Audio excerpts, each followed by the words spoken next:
Les premiers résultats provisoires, ceux de la diaspora, ont été proclamés par la CEI aux alentours de 18 heures. Les religieux de Côte d'Ivoire continuent de s'impliquer dans la recherche de la paix. Ils appellent à l'apaisement. Chers compatriotes, depuis quelque temps déjà, nous, vos guides religieux, réunis au sein du collectif des religieux pour des élections apaisées en Côte d'Ivoire, n'avons de cesse de vous adresser différents appels au calme et à la sérénité pour notre bien commun à tous, la Côte d'Ivoire, notre chère patrie.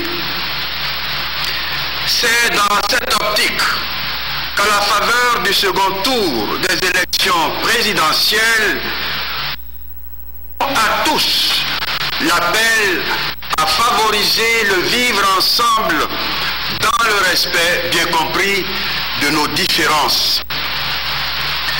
D'une façon particulière, notre voix s'était voulue suppliante auprès des deux candidats pour qu'au nom de Dieu, ils nous offrent une campagne qui nous permette d'aller aux élections en toute quiétude.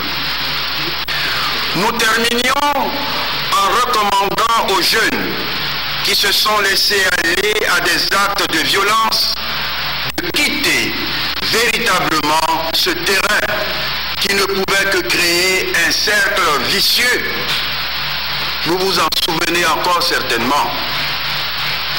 Malheureusement, alors que nous espérions que pour ce second tour, les électeurs, comme un seul homme, emboucheraient la trompette de la fraternité pour nous permettre de connaître définitivement la paix, le constat est que nous sommes passés de la violence verbale à la violence physique et le pire semble être devant nous.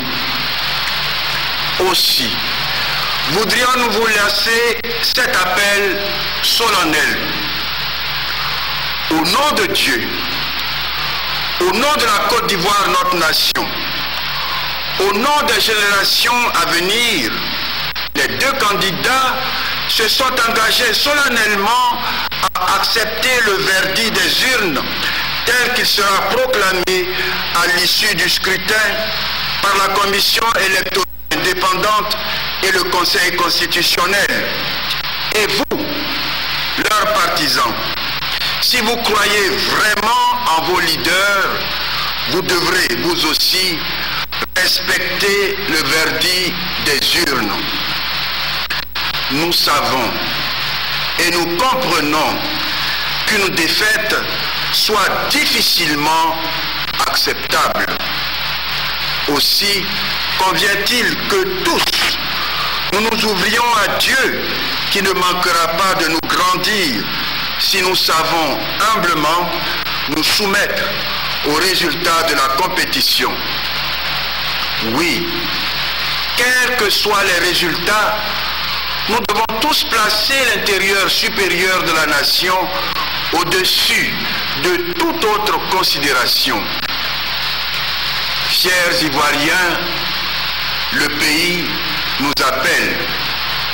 Allons, montrons notre grandeur d'âme à la face du monde entier, en ne considérant pas la victoire comme une occasion de domination et la défaite comme une déchéance humaine.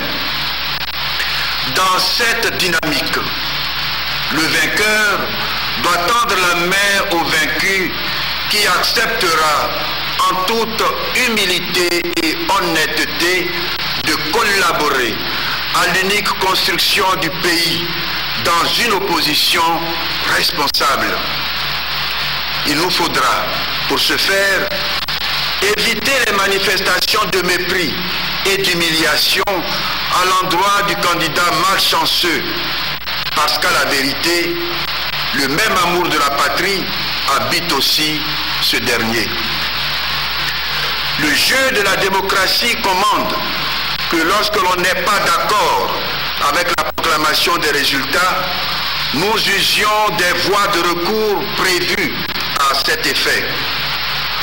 On ne le répétera jamais assez. Des deux candidats, c'est un seul qui remportera ces élections.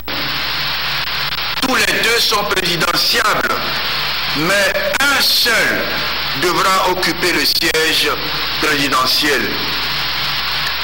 En même temps qu'on envisage sa victoire, ce qui est normal, parce qu'on ne va pas à une compétition pour perdre, il faut aussi se faire à l'idée qu'on pourrait perdre. Enfin, nous voulons partager avec vous, encore une fois, notre conviction qu'une aube nouvelle se lève sur notre pays par ces élections. Une aube de paix, mais une aube qui dépend entièrement de chacun de nous. Après 10 années de crise, de souffrance de tout genre, prenons l'engagement de respecter strictement le verdict des urnes et offrons ainsi à notre pays, aux générations à venir. Nous en appelons à votre amour pour la patrie.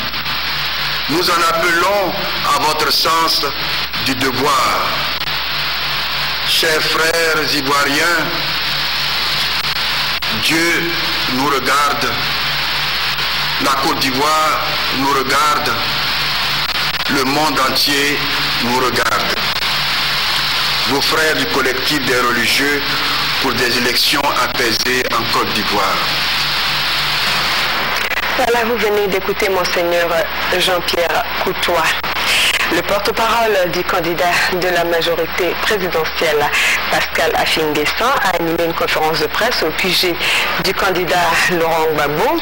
Pascal Affi-N'Guessan déplore encore ce soir les conditions dans lesquelles les électeurs ont voté en zone CNO. Selon lui, les dispositions sont en train d'être prises juridiquement par la majorité présidentielle pour annuler les votes en zone centre, nord et ouest. Là où il y a eu des perturbations graves. Je vous propose de l'écouter. Comme vous le savez, le dimanche 28 novembre 2010, les Ivoiriennes et les Ivoiriens se sont rendus aux urnes pour élire leur président de la République. Le taux de participation, même s'il est relativement élevé, est toutefois en net recul par rapport au premier tour. Comme vous le savez, ce taux avoisine les 70%, mais il reste variable selon les régions. C'est un scrutin qui s'est déroulé à 2 vitesses. Donc il n'a pas été équitable, il ne s'est pas déroulé de la même façon, dans les mêmes conditions, avec les mêmes garanties, et selon qu'on est dans la zone dite zone gouvernementale ou dans les zones CNO. Dans la zone sous contrôle du gouvernement, les populations ont pu librement accomplir leurs devoirs civiques, tout comme les agents électoraux, les observateurs internationaux, qui ont pu mener leur mission sans entrave.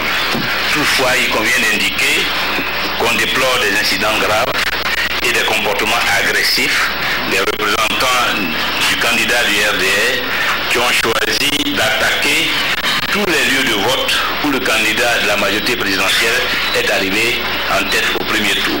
Donc nous avons observé à la fin du scrutin des attroupements de militants du RHDP munis de gourdins, parfois de machettes, qui ont tenté de prendre en otage les responsables électoraux, les présidents de bureaux de vote, les assesseurs, ou alors de s'emparer des urnes pour les détruire afin de priver le candidat de la majorité présidentielle de toutes les voix de ces différents bureaux de vote.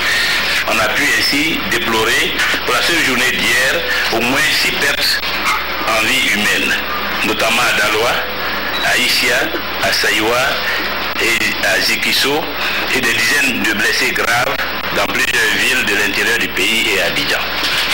Par rapport à cette situation inquiétante, la majorité présidentielle a sollicité et obtenu une audience avec le représentant spécial du secrétaire général des Nations Unies en Côte d'Ivoire hier. Nous nous sommes entretenus et en compagnie donc du directeur national de campagne.